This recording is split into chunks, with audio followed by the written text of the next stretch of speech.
If you're looking for a simple method to film YouTube videos that doesn't require you to have lots of expensive gear, I think you'll find this video interesting.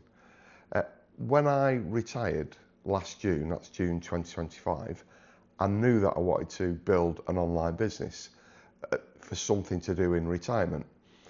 And I also knew that what I wanted to build was what I call an audience first business, which basically means creating valuable content for a specific group of people.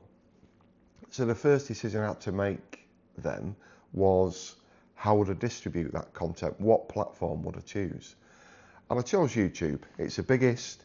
I spend a lot of time there, so I think my target audience probably does too. So, decision made. Next thing was, I had to learn how to film a YouTube video. The problem I had was that I've got no real experience other than the typical family videos that everyone shoots on their iPhone. I have no experience, so I needed to do a little bit of learning. I got into research mode and I started looking on, you guessed it, YouTube, where everyone goes to learn things. But I lost hours and hours learning about the best cameras, the best microphones, the best lighting systems. The list can be endless if you let it be. I was getting nowhere fast. I was spinning my wheels. I was stuck in this endless learning loop. And I knew that if I was serious about actually filming YouTube videos instead of just learning how to, something had to change. So, how did I fix this problem? Well, when I took a minute to think about it, the fix was pretty straightforward, really. I've always loved systems and processes. It was a big part of my career for several decades. So whenever I need to do something over and over again, I like to build a system or a process around it. So I knew what I needed was a simple, repeatable process for filming a YouTube video. Something I could use every time, something that didn't require lots of expensive gear. So I come up with the process that I'm using now and that I use for all my videos. As long as you've got a decent smartphone, you're good to go, really.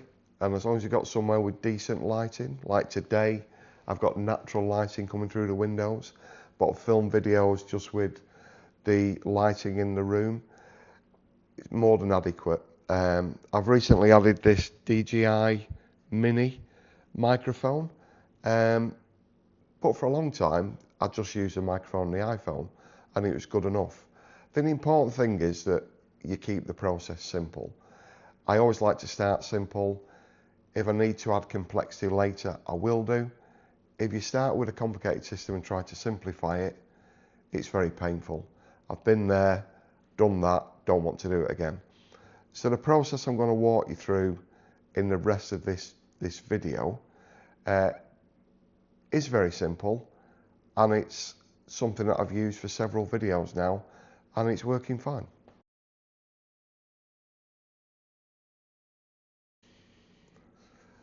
So the first step in my process is what I call the setup. I like to make sure I'm wearing the clothes I want to wear for the final video. I then choose a location where there's decent natural lighting and it's not too echoey. So today I'm sat in front of a window, which is helping. You just need to make sure that your face is adequately lit. The next thing then is actually setting the camera up for the recording. Now today I'm using a tripod. I tend to use a tripod, but I have shot videos where I've rested the smartphone against a box on a table, for example. And I've also held the phone as well when I've been out and about. That's fine. They're all fine. So once you're happy with all of that, the final thing to do in the setup is just a short test recording, just to make sure the lighting's fine, the sound levels are fine, and you know you're good to go. So when you get into the actual recording, you know everything will be fine. Okay, so on to the next step. The next step is the prep. So it's basically making sure you're ready for the filming session. So the first thing I like to do is make sure I have any visual assets I want to include in the video ready. So if I'm doing a screen share video where I'm sharing what's on my laptop, I'll make sure I've got the relevant tabs open in my browser. If there's any software I want to demonstrate, I make sure that's open and ready to use. If I'm using physical props, so for example, I could be talking about the script I'm using to record this video. I like to make sure everything's in place. Then the next thing I do is I read through the script several times. Now, if it's a short video and I'm filming it in one take, obviously I read the full script.